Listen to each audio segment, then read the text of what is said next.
各位朋友，我跟你们说，有一种女人你一辈子都要小心。她不凶不闹，不会当面骂你。她笑起来眼睛弯弯的，声音软软的，说话永远留3分余地，永远让你觉得她懂事纯良，人去无害。但是你一旦吃了她的亏，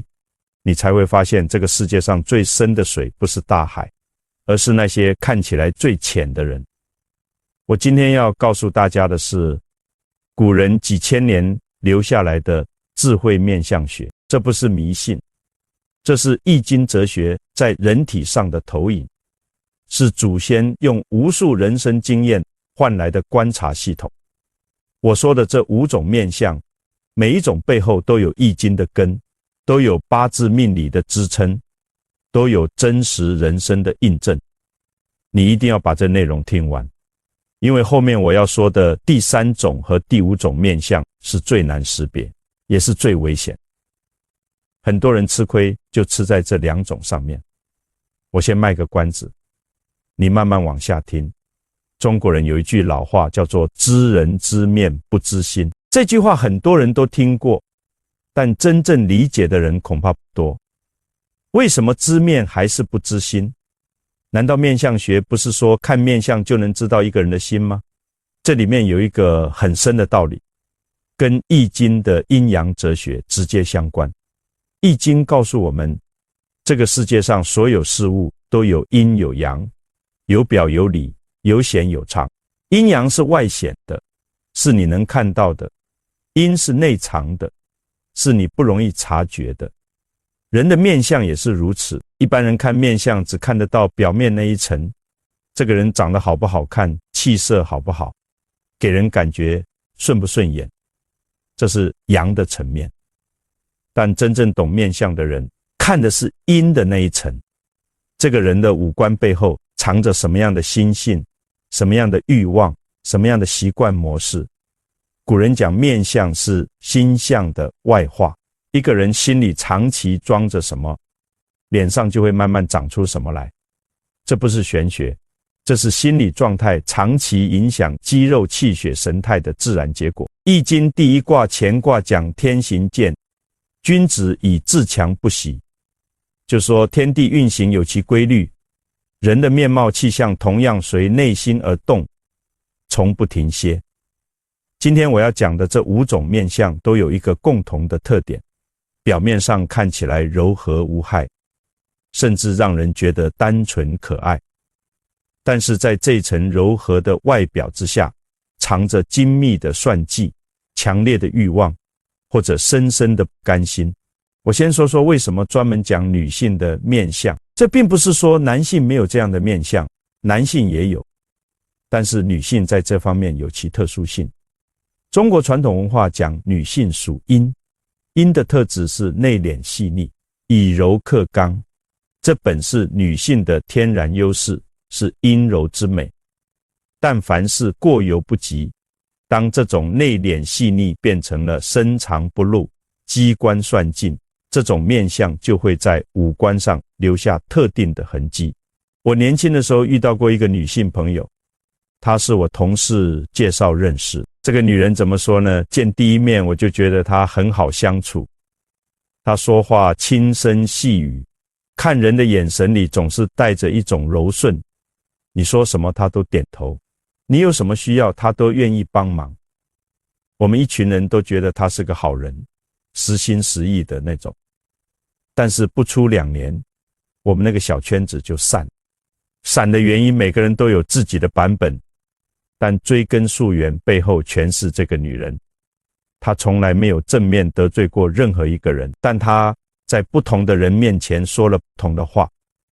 每一句话单独拿出来看都无懈可击，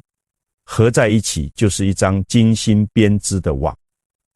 事后我反复回想她的面相，发现当年其实有迹可循，只是我那时候功力尚浅，没有看出来。这件事情让我深刻认识到，面相学不是用来论断人、评判人的工具，而是保护自己的智慧。今天我讲这5种面相也是出于这个目的。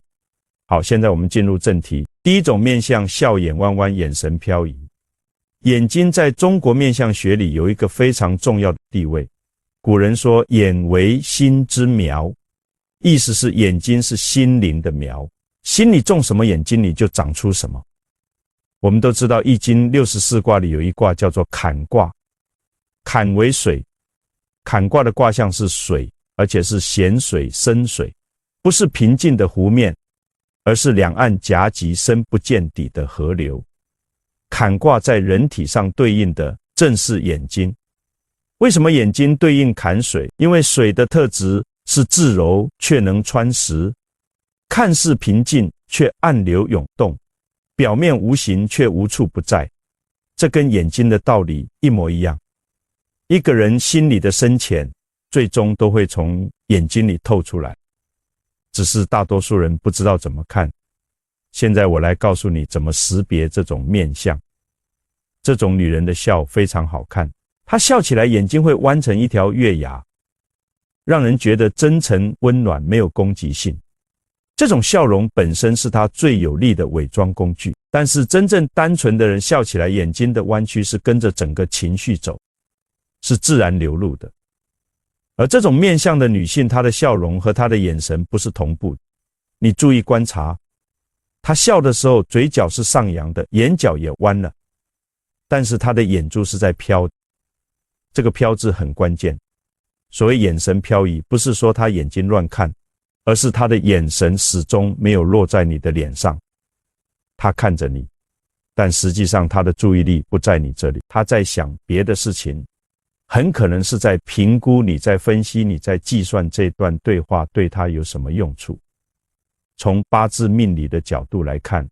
这类女性往往日元偏强，伤官旺盛。食神和伤官在八字里代表表达才华机变，伤官旺的人思维敏锐，口才好，善于用语言来包装自己。但如果伤官过旺，同时没有官星来制约，这个人的表达就会偏向于操控，而非真情流露。历史上有很多这样的女性留下的记载。古人说巧言令色，鲜矣仁，意思是擅长用花言巧语和讨好面孔来示人的人，真正有人心的很少。这话虽然不专指女性，但这种类型的面相确实在女性身上更为常见，因为社会对女性表达情绪的压制更大，积压久了就容易走向表演。识别这类面相还有一个细节，他的眼白单纯的人，眼白相对清澈，眼神聚焦，而城府深的人眼白有时候会偏多，尤其是在眼睛下方，视线有时候会不由自主地往上飘，这在相学里叫三白眼或阴白眼，是心思深重，内心多算的表征。我再说一个更实用的识别方法，你跟这种女人说话，有意无意地提起一件跟她没有直接关系的事情，然后观察她的眼神反应。真正单纯的人对不相关的事情眼神是平静的，甚至是有些茫然。而这种面相的女性，但你提到某个人某件事，哪怕只是轻描淡写，她的眼神会有一刹那的聚焦，然后迅速恢复到那种柔和漂浮的状态，那一刹那的聚焦才是她真实的反应。第二种面相，额头饱满，印堂发暗。讲第二种面相之前，我要先解释两个概念。天庭和印堂在中国面相学里，额头被称为天庭主一个人的早年运势格局、高低以及心性的开阔程度。额头饱满圆润的人，一般来说思维开阔，早年运势较好，有贵人相助，这是一个好现象。但是面相学从来不用单一特征来判断一个人。易经告诉我们，物极必反，否极泰来，任何事情走到极端都会出现转折。额头的相也是如此，额头太过饱满，同时印堂发暗，这两个特征合在一起，就成了一个需要注意的面相组合。印堂在两眉之间，面相学称之为命宫，主一个人的运势起伏和内心状态。印堂宽广明亮是命好运旺的象征，印堂发暗则代表心事重重，内心郁结，或者近期有未决之事，悬而未决。易经里的离卦卦象是火，代表光明、文采、智慧。离卦有一个很有意思的卦象结构，外面2个阳爻，中间一个阴爻，外刚内柔，外明内暗。这个卦象正是额头饱满却印堂发暗这类女性的最好写照。她们看起来光彩照人，聪明伶俐，额头的饱满给她们带来了一种从容大气的观感。人们很容易被这种表面的气场所吸引，觉得这个女人格局大，心胸开阔，是可以信任的人。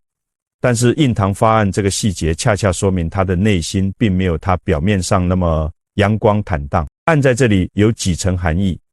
第一层是气色的暗沉，印堂部位的皮肤颜色偏青偏灰，够明亮。第二层是眉头之间的竖纹，长期皱眉造成。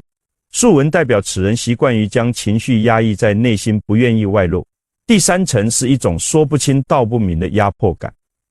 你跟这种女人相处的时候，会感觉她整个人有一种动声色的压迫感，但你又说不上来为什么会有这种感觉。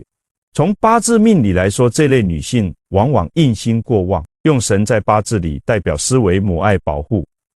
印星适度是聪明智慧的象征，印星过旺则容易形成想得多藏得深，形成有城府的性格特征。同时，如果八字里印星旺而官星也旺，就形成了官印相生的格局。这种人外表端庄举止得体，给人留下非常好的第一印象，但他们的内心往往有着非常清晰的目标导向，绝不会轻易暴露真实意图。我见过一些历史上有记载的女性，虽然便在此一一点名，但翻阅史书就会发现，很多在政治舞台上翻云覆雨的女性都有这类额高阴暗的面相描述。古人记录这些不是为了八卦，而是为了告诫后人，这种面相背后往往藏着同寻常的心机和手段。识别这类面相，我给大家一个简单的方法，观察她在独处或者放松状态下的表情。这类女性在与人交往时能够非常好地控制自己的表情，显得从容平和。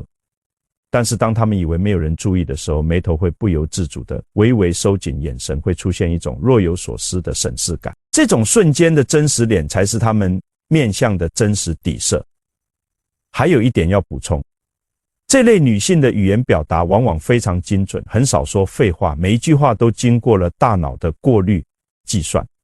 你跟她聊天会发现，她很少第一个表态，总是先听别人说，然后再做出最有利于自己的回应。这种习惯在额头与印堂的面相上都会有所体现。第三种面相，嘴唇丰厚，唇角下垂。好，现在我们来到了第三种，也是我之前说过的最难识别的面相之一。嘴在面相学里是一个非常重要的器官主言语、欲望、财运以及一个人与外界交换信息的方式。古人把嘴叫做出纳官进出于嘴的，不只是食物，还有语言和信息。嘴唇丰厚的人通常来说感情丰富，热爱生活，欲望旺盛。这种面相本身谈不上好坏，全看整体的搭配和气质。但是嘴唇丰厚，同时唇角下垂这个组合就要特别注意。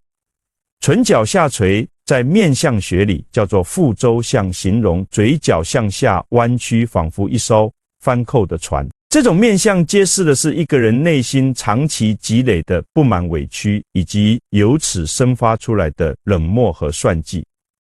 易经里有一卦叫做兑卦，兑为泽。兑卦的卦象是水泽，代表喜悦、交流、口舌之象。兑卦的精髓在于说话的方式、表达的能力、与人交换信息的技巧。但是兑卦有一个非常值得注意的地方，兑卦是外阳内阴，外面的卦象是开朗愉悦的，但内部的爻却是阴柔。这就是说，真正深谙兑卦之道的人，表面上一团和气能言善道，让人如沐春风，但内心深处自有一套独立运作的逻辑和算盘。嘴唇丰厚的女性往往擅长言语，善于表达，在人群中很受欢迎。是唇角的下垂，是长期积累的内心情绪在面部肌肉上留下的痕迹。她对外表现出来的和她心里真实感受的是两套完全不同的系统。我跟你说一个更具体的识别方法。这类女性在说话的时候有一个很微妙的习惯，她们喜欢用我们而不是我。我们都觉得，我们大家都说她把自己的意图藏在集体的名义下面，让你觉得她说的不是她的私人看法，而是公论。但实际上，所谓我们往往就是她一个人。这种语言习惯是嘴唇相与八字中水旺命格共同表现。水旺的人思维流动，善于变通，在语言上的表现就是能够随时调整表达方式，以最有效的形式影响对方。从八字来看，这类女性的命盘里往往食伤旺财星也有一定力量，但官星偏弱或者被克。官星代表规矩约束以及来自外部的管控。官星弱的人内心对规则和约束有天然的抵触，形式上倾向于以自己的逻辑为中心，不太受传统道德框架的约束，表现在行为上就是嘴上说的一套，背后做的另一套。我举一个历史上有记载的类型案例来说明。春秋时期历史上记载了不少以言辞周旋于各方之间，从中谋取利益的女性。这些女性的共同特点就是言语上无懈可击，每一句话都显得情真意切，但最终的结果总是朝着对她们最有利的方向发展，而其他人的损失从来找不到明显的责任源头。这就是唇厚嘴角下垂这类面相最可怕的地方，她的算计从来不留痕迹。识别这类女性还有一个关键点，看她在情绪激动时的嘴部变化。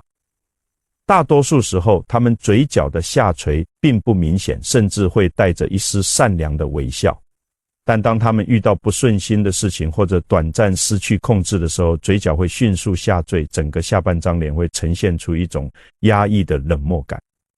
这种瞬间的变化是她们无法完全掌控的真实流露。第四种面相，颧骨高耸，面带假笑。我每次讲到颧骨都要特别说明一件事，颧骨高的人不一定都有问题，很多阴气的女性颧骨都比较突出，这是一种气质，不是什么不好的面相。但是颧骨高耸同时面带假笑，这两者结合在一起情况就不一样了。颧骨在面相学里代表权力欲、控制欲以及一个人在社会上的执行力和影响。颧骨适中，有肉有形，是有能力有行动力的表现。颧骨过于高耸，甚至颧骨部位的皮肤绷紧，骨向外露，就代表这个人的控制欲和权力欲已经超出了正常的边界。易经里的巽卦卦象是风，风的特质是无形无色却无孔不入，看似柔顺却能吹折万物。巽卦在人际关系上对应的是一种以柔软的形式渗透和影响他人的能力。颧骨高耸的女性往往天然具有一种巽卦的气质，她们不会正面冲突，而是用温水煮青蛙的方式，一点一点地渗透到你的生活圈子里，然后不知不觉地占据主导地位。假笑是第四种面相的第二个核心特征。什么是假笑这个问题比你想象的难回答，因为真正的假笑不是那种生硬的一看就假的笑容，而是一种高度仿真的几乎以假乱真的微笑。区分真笑和假笑有一个古老而有效的方法，这个方法其实在古代面相书里也有记载。真正的笑容不只是嘴角上扬，而是整个面部肌肉的协调运动，尤其是眼角处的肌肉会自然的形成细小的纹路，俗称鱼尾纹。这块肌肉叫眼轮匝肌，是人体少数几块无法完全受意识控制的肌肉，它的动作是真实情绪的反应。假笑的人嘴角可以上扬，但眼角的眼轮匝肌不会产生相应的联动，你会看到他的嘴在笑，但眼睛的角落是没有真正笑意痕迹。这种不同步就是假笑最明显的特征。颧骨高耸的女性往往从小就发展出了高超的表情管理能力，这是她们在权力欲驱使下主动习得的一种社交技能。她们深知笑容是最有效的社交武器，能够瞬间化解敌意，建立信任，所以他们把这把武器打磨得炉火纯青，让大多数人根本看不出任何破绽。从八字命理来说，这类女性的命盘里往往七杀星力量强旺。七杀在八字里代表权力、控制、强势以及对他人的支配。七杀旺的女性外表上往往会以一种反向的方式呈现，越是七杀旺的人越容易表现得格外温顺，因为她们本身刚硬，容易遭到反弹而柔软，才能真正掌控局面。这在易经里有一个对应的原理，叫做损之又损，以至于无为真正懂得运用力量的人，往往把自己的力量收藏得最深，让对方看不到、感觉不到，直到时机成熟才一击致命。我不是说所有颧骨高耸的女性都是坏人，这里面当然有程度的区别，但是颧骨高耸加上面带假笑这个组合所代表的控制欲和表演欲，确实是我在多年的研究中见到是非最多面相类型之一。具体来说，这类女性有几个惯常的行为模式。第一，她们喜欢成为群体的核心，不是因为她们真的享受付出，而是因为这个位置能给她们带来最大的信息优势和影响力。第二，她们对于背叛极度敏感，一旦察觉有人脱离她们的掌控，会采取非常隐蔽但有效的手段进行修正。第三，他们在外人眼里往往是非常受欢迎的人，因为他们的社交技巧实在太好，但凡与他们亲近的人才逐渐感受到那种无处不在的控制感。第五种面相，眉头紧锁，卧蚕虚浮。好，现在来到第五种，也是我之前说的最难识别的面相之一，比第三种还要难。我先解释卧蚕这个词，卧蚕是眼睛下方那一条稍微隆起的肌肉组织，看起来就像一条蚕卧在那里。卧蚕在面相学里主桃花人缘以及情感上的吸引力。卧蚕饱满的人天生对人有一种亲和力，容易获得异性的好感，人际关系也往往比较顺畅。那什么是卧蚕虚浮？虚浮是说卧蚕的质感不扎实，看起来是有，但仔细看这块肌肉是松弛的浮肿的，而不是饱满有弹性。真正好的卧蚕是肌肉紧实色泽，正常跟周围皮肤自然过渡的，而虚浮的卧蚕有时候会有轻微的浮肿感色泽，可能偏淡甚至偏暗，摸上去没有弹性。卧蚕虚浮代表什么？代表这个人的情感是表演性质多于真实之地，他能够展示出非常强的情感吸引力，能够让对方感受到被重视、被关爱，但这种情感吸引力的背后，真实的情感投入远不如表面上显示的那么深厚。现在把眉头紧锁加上来，眉毛在面相学里主兄弟情谊，也主一个人对情感的真实态度和内心承诺。眉头紧锁，也就是两眉之间习惯性的向中间收拢，形成一个或深或浅的川字纹，代表此人长期处于一种内心收紧、情感压抑的状态。眉头紧锁与卧蚕虚浮同时出现，就形成了一个非常有趣的对比。对外，它展示出强烈的情感魅力和人际吸引力；对内，它的情感是收紧的，是防御的，是经过精心计算的。易经里有一卦叫艮卦，艮为山。艮卦的特质是静止蓄积止而不动。艮卦在人的行为上对应的是一种蓄谋的状态，表面上一动不动，看起来岿然不动，但实际上内部的积累和谋划从未停止。眉头紧锁的女性往往就是艮卦的人，她们的眉间蓄积着大量未说出口的心思、未公开的计划、未执行的意图，这些东西被她们严密的封锁在内心深处，从不轻易泄露。那卧蚕虚浮就是她们用来与外界维持关系的接口，情感上的投入是有的，但这种投入更多是一种策略性的投资，而不是发自内心的真情流露。他会在需要的时候展示出极强的情感强度，让对方觉得自己在他心里很重要。但当这段关系不再对他有价值的时候，他能够以一种让人瞠目结舌的速度完成情感上的脱离和切割。从八字命理的角度分析，这类女性往往正官和偏印同时出现，且力量相当。正官在八字里代表名誉规则正当的关系，偏印代表偏门的思维隐秘的情感暗藏的动机。正官与偏印同住或者相邻，在八字命理中往往形成一种表面守规矩，内心有偏门的特质。这类人外表非常注重自己的社会形象和道德评价，但私下里的行事逻辑却往往是以自身利益为最高优先级规则，在需要的时候遵守，在不需要的时候就是可以灵活处理的参考项目。这类女性在人际关系中有一个非常典型的模式，她们特别擅长在人与人之间制造一种错误的情感归属感。具体来说，它会让你觉得你和他之间有一种特别的情谊，一种别人都没有的默契和了解，这种感觉会让你自然而然地对他产生信任，甚至倾向于在他面前降低防御。但当你以为你们关系特别好、特别近的时候，你会发现你对他的了解其实一直停留在他允许你了解的那个层面。眉头紧锁是因为他知道的比你多，卧蚕虚浮是因为他给你看的比他真正投入的多。识别这类面相有一个需要时间的方法，观察他在不同的人面前表现出来的特别情感是否具有唯一性。如果你发现你以为是只有你们之间才有的那种默契，其实他对好几个不同的人都用过同样的方式建立过，那这种特别情感就不是真的，而是一种高度标准化的情感工具。现在我把这5种面相说完了，让我来做一个总结，也是最重要的一部分。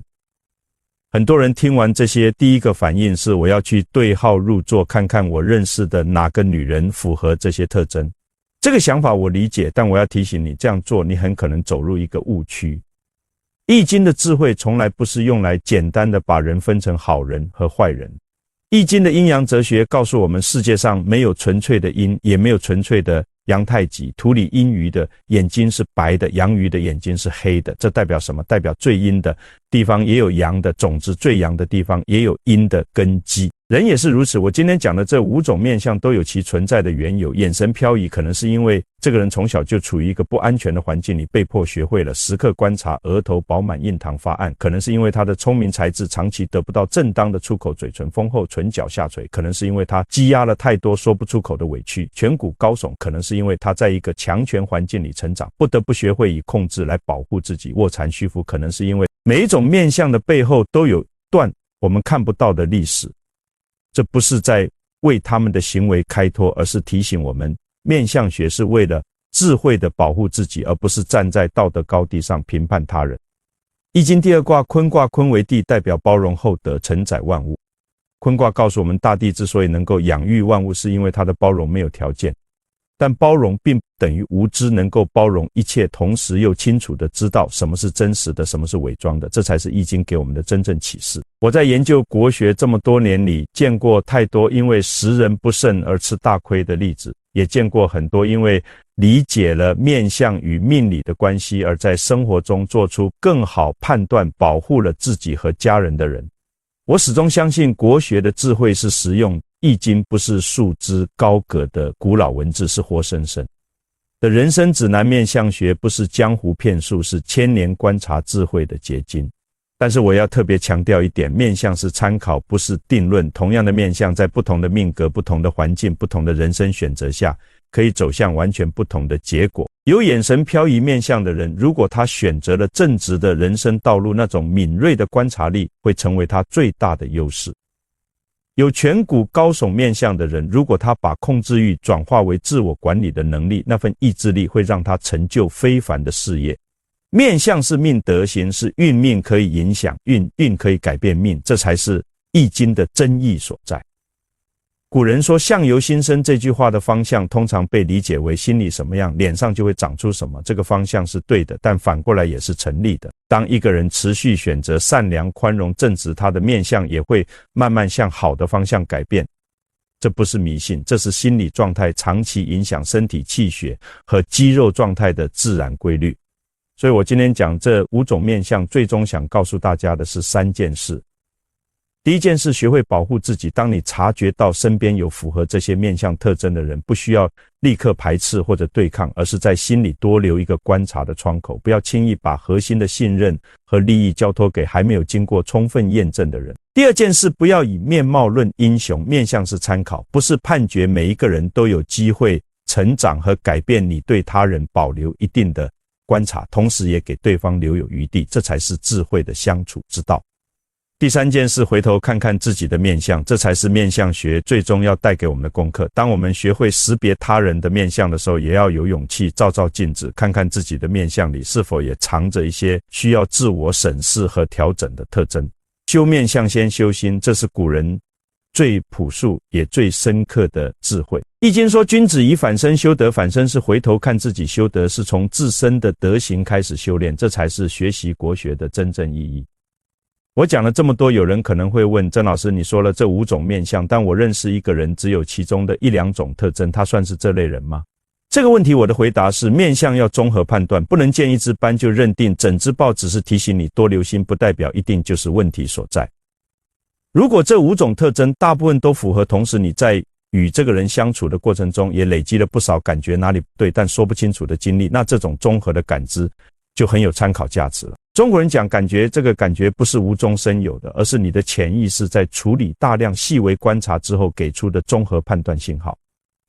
面相学的作用是帮助你把这种潜意识的感知提升到有意识的层面，让你能够更清晰地理解自己的直觉从何而来。还有人会问，女人有这些面相，那男人呢？男人当然也有类似的面相，也有表面和善内心深藏不露的，